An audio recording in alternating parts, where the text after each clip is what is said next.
బడా నిర్మాతలు తమ పిల్లల్ని సినిమాల్లోకి ప్రవేశపెట్టడానికి ఏం చేస్తారు? ప్రధానంగా నటనలో శిక్షణ ఇప్పిస్తారు. పనిలో పనిగా గుర్రపు స్వారీలు, ఫైట్లు వగైరాల్లో కూడా ఎంతో కొంత వాళ్ళకి శిక్షణ అనేది ఇస్తుంటారు.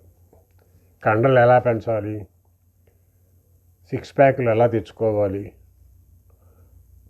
వగైరా కావలసిన విషయాలన్నిటిలోనూ చాలా శ్రద్ధ పెడతారు. ఓ మంచి సెలబ్రిటీ డైరెక్టర్ని చూసి ఓ శుభముహూర్తాన కొడుకుని పెట్టి హీరోగా పెట్టి సినిమా తీస్తారు. ఫస్ట్ సినిమా హిట్ అయినా ఫట్ అయినా కూడా ఆగకుండా కంటిన్యూస్గా అదే వారసుడితో సినిమాలు తీస్తూ ఉంటారు. తినక మేము తీయనున్నట్టుగా చూడగా ఆ నవయువ కథానాయకుడే సెట్ అయిపోయి ఒక అద్భుతమైన చిత్రరాజ్యానికి ఎక్కడో హిట్ అవుతుంది. ఈ క్రమంలో అవసరమైతే జా కరెక్షన్ల దగ్గర నుంచి ముక్కు బాగాలేకపోతే ముక్కు వగైరా ప్లాస్టిక్ సర్జరీలు కూడా బోల్డని చేయించుకుంటారు.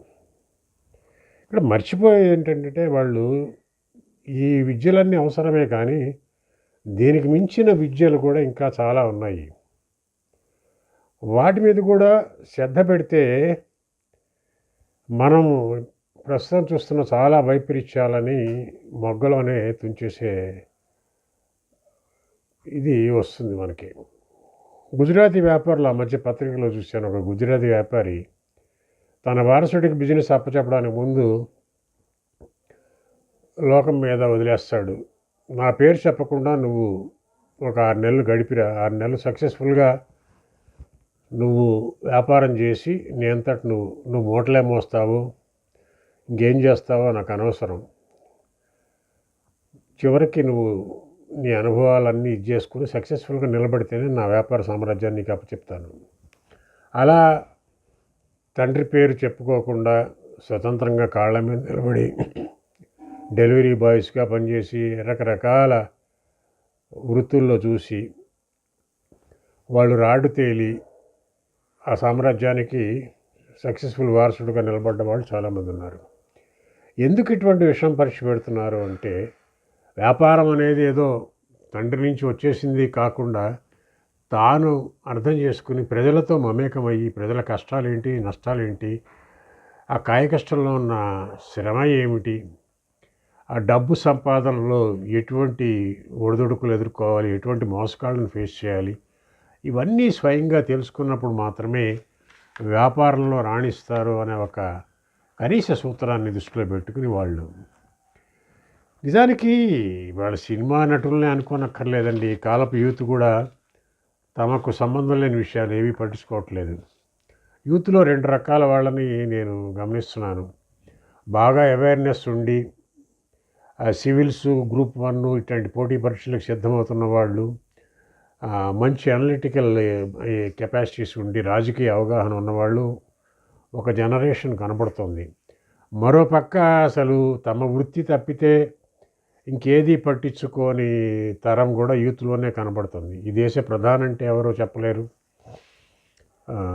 ఆ మధ్య నిర్మలా సీతారామన్ గారు మెట్రో ట్రైన్లో ప్రయాణిస్తుంటే ఎవరు ఆవిడని గుర్తుపట్టలేదు, లేదంటే కావాలనే పట్టించుకోలేదు తెలియదు, కానీ మన దేశ ఆర్థిక మంత్రి అనే కనీస స్పృహ కూడా ఆ బోగీలో ప్రయాణిస్తున్న వాళ్ళకి లేకపోవడం అనేది. అమిత్ షానో మరొకళ్ళు మన మధ్యకు వచ్చినా కూడా అతను అమిత్ షా అని మనం గుర్తించలేని పరిస్థితుల్లో ఉన్నారు. వీటిని మనము ఏ రంగంలో ఉన్న వాళ్ళైనా కనీసం సమాజంలో ఉన్న రకరకాల విషయాల పట్ల ఒక కనీస అవగాహన అనేది పెంచుకోవటం అనేది చాలా అవసరం. నాకు ఒక అనుభవం చెప్తాను.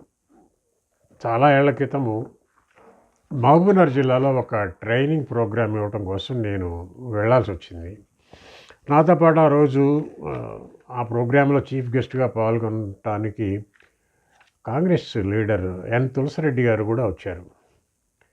మేము హైదరాబాద్ నుంచి మహబూబ్నగర్ వెళ్ళడానికి ఒక 2.5 అవర్స్ 3 అవర్స్ పట్టింది. ఆ 3 అవర్స్ని తులసిరెడ్డి లాంటి సీనియర్ నాయకుడు ఎలా సద్వినియోగపరుచుకున్నాడో మీకు చెప్తాను. ఆయన ముందు సీట్లో కూర్చున్నాడు, నేను ఆయన వెనకాల కూర్చున్నాను. నేను జర్నలిజంలో కాస్త అనుభవం ఉన్నవాడిని అని ఆయన ఎప్పుడైతే తెలుసుకున్నాడో ఆయన మీడియా రిలేటెడ్గా ప్రశ్నించడం మొదలుపెట్టాడు. నేను అన్నాను చాలా ఉత్సాహంగా, మీరు అడగండి, మీరు అడుగుతూ పోండి, నేను సమాధానం చెప్తూ వస్తాను అని చెప్పి.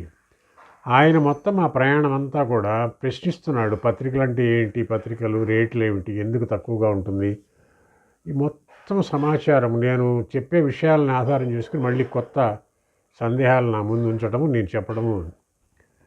చివరికి ఏమిటంటే ఒక 4-5 దశాబ్దాలలో నేను పత్రికా రంగంలో సాధించిన అనుభవ సారాన్నంతా కూడా ఆయన ఒక 2 గంటల్లో గ్రహించగలిగాడు. దీన్నే శృత పాండిత్యం అంటారు. జ్ఞానం అనేక రకాలుగా వస్తుంది. చదివి తెలుసుకోవడం ద్వారా ఒక జ్ఞానం, పత్రికలు చదివి కొన్ని విషయాలు తెలుసుకోవచ్చు, వినికిడి ద్వారా కొంత జ్ఞానాన్ని పొందవచ్చు. అంటే చెవి ద్వారా వినటం ద్వారా కూడా మనం బోల్డంత విషయ పరిజ్ఞానాన్ని పొందవచ్చు. అట్లాగే కళ్ళతో చూడటం ద్వారా, పరిశీలన చేయటం ద్వారా స్వయంగా మనం తెలుసుకునే విషయాలు జ్ఞానం కూడా ఉంటుంది. పలు రకాలుగా జ్ఞానం పొందటానికి అవకాశం ఉంది కనుక తప్పనిసరిగా ఆ జ్ఞానాన్ని ఎలా పొందుతామని ఏ రంగం వాళ్ళైనా సరే చుట్టూ ఉన్న ప్రపంచం మీద ఒక జీవన ఆసక్తులు, జీవన అనురక్తులు పెంచుకోవటము అనేది చాలా అవసరము. ఎంత బిజీగా ఉన్నా 3 ఏళ్ళు 4 ఏళ్ళు షూటింగ్లో విరామం లేకుండా పనిచేస్తున్న సినీ నటులైనా సరే తప్పనిసరిగా వాళ్ళు ఒక ఇంటలెక్చువల్ని దగ్గర పెట్టుకోవచ్చు, వాళ్ళ సర్వీసెస్ తీసుకోవచ్చు. ఒక సీనియర్ జర్నలిస్ట్ కావచ్చు, ఎవరైనా పిఆర్ఓ కావచ్చు, వాళ్ళ సర్వీసెస్ పొందటం, ఎలా మాట్లాడాలి, ఎటికేట్ అంటే ఏంటి, ఏ మీటింగ్లో ఎలా ఇది చేయాలి, మీడియాని ఎట్లా ఫేస్ చేయాలి, వాళ్ళ ప్రశ్నల్ని ఒకవేళ సమాధానం చెప్పలేకపోతే ఎలా దాన్ని తప్పించుకోవచ్చు దగ్గర నుంచి రోజు ఉదయాన్నే ఒక అరగంట సేపు ఇందాక చెప్పిన శృత పాండిత్యం. ఆయన వచ్చి పిఆర్ఓ వచ్చి మొత్తం దేశ రాజకీయాలు ఏంటి, రాష్ట్ర రాజకీయాలు ఏంటి, వగైరాలన్నీ కూడా అంతర్జాతీయంగా ఎటువంటి పరిణామాలు జరుగుతున్నాయి, అమెరికాలో ఏం జరుగుతుంది, లేకపోతే మనకు చోట కాన్ఫ్లిక్ట్ ఏమిటి, ఎంతవరకు వచ్చింది, వీటికి సంబంధించిన ఒక ప్రాథమిక అవగాహన అనేది ఎప్పటికప్పుడు అప్డేట్ కావటం అనేది కూడా చాలా అవసరం. మరీ ముఖ్యంగా సినిమా నటులకి. వాళ్ళ తెలంగాణ ముఖ్యమంత్రి రేవంత్ రెడ్డి అని టక్కన మనం చెప్పగలుగుతాం. ఎందుకు చెప్తున్నామంటే ఎక్కడో ఒక టీవీ వార్తల్లో ఆయన పేరు వింటూ ఉంటాము, పత్రికల్లో చదువుతూ ఉంటాము.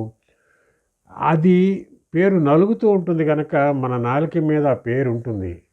ఆ పేరు నలగకపోయినా కనీసం చెవిలో అన్న పడ్డప్పుడు తడబాట్లు లేకుండా చెప్పడము అనేది చాలా అవసరం. ఆ పేరు చెప్పారా చెప్పలేదా, దానివల్ల రేవంత్ రెడ్డి గారికి పోయేదేమిటి వచ్చేదేమిటి ఇవన్నీ పక్కన పెడితే ఆయనేం ఫీల్ కాలేదు. కానీ ఇవన్నీ కూడా చాలా చిన్న పొరపాట్లే. ఈ పొరపాట్లను అధిగమించాలంటే తప్పనిసరిగా వ్యవస్థలు పెట్టుకోవాలి. మాట్లాడటము, డిబేటింగు, సభల్లో మాట్లాడటము, అలాగే ప్రజల ఇబ్బందులు తెలుసుకోవడం, ఫంక్షన్స్ ఏమైనా పెట్టినప్పుడు ఆ రకంగా ప్రజలు వచ్చిన వాళ్ళు ఎలా ఇది అవుతారు అనేది. ఇంకొకటి ఏంటంటే రజనీకాంత్ని ఆదర్శంగా తీసుకోవాలండి. ఆయన ఎప్పుడు చాలా సింపుల్గా ఉంటాడు. ఎన్నడూ కూడా బయట అదర్ దాన్ సినిమా షూటింగ్లో ఎప్పుడు విగ్గు పెట్టుకోవడానికి కూడా ఆయన ఏమీ సుముఖంగా ఉండడు. తనేమిటో తను అలాగే ఉంటాడు. మీటింగుల్లో కూడా చాలా హాయిగా మాట్లాడతాడు. తనలోని లోపాలని సైతము వ్యక్తం చేయడానికి ఎన్నడూ వెనకాడు. అటువంటి మెచ్యూరిటీ అనేది నవయువ కథానాయకుల్లో కూడా రావాల్సిన అవసరం ఉంది. అంటే కొంతమంది చాలా మెచ్యూర్డ్గా ఉంటున్న వాళ్ళు కూడా ఉన్నారు. ఈ గ్లామర్ అనేది చాలా క్షణభంగురము. ఈ అభిమానం అనేది కూడా ఒక చిన్నపాటి దీనికే ఇదైపోతుంది, ఫేడౌట్ అవుతుంది అనేటువంటి సత్యాన్ని గుర్తించిన వాళ్ళు చాలామంది ఉన్నారు. కనుక స్వీయ లోపం పెరుగుట పెద్ద విద్య అన్నాడు గాలిబ్. మీరు ఎంతటి స్థాయిలో ఉన్నా, ఎన్ని వేల కోట్లు సంపాదిస్తున్నా, ప్రపంచంతో సేల్ కావటానికి, ప్రపంచ పోకడని తెలుసుకోవడానికి, ప్రపంచంలోని డిఫరెంట్ స్టేటాని అర్థం చేసుకోవటానికి, ప్రజలతో మమేకం కావడానికి మీరు అప్డేట్ కండి. చుట్టూ ఉన్న ప్రపంచాన్ని కూడా పట్టించుకోండి. మీ ప్రపంచం ఒకటే కాదు అని చెప్పి నేను చెప్తూ ముగిస్తున్నా. నమస్కారం.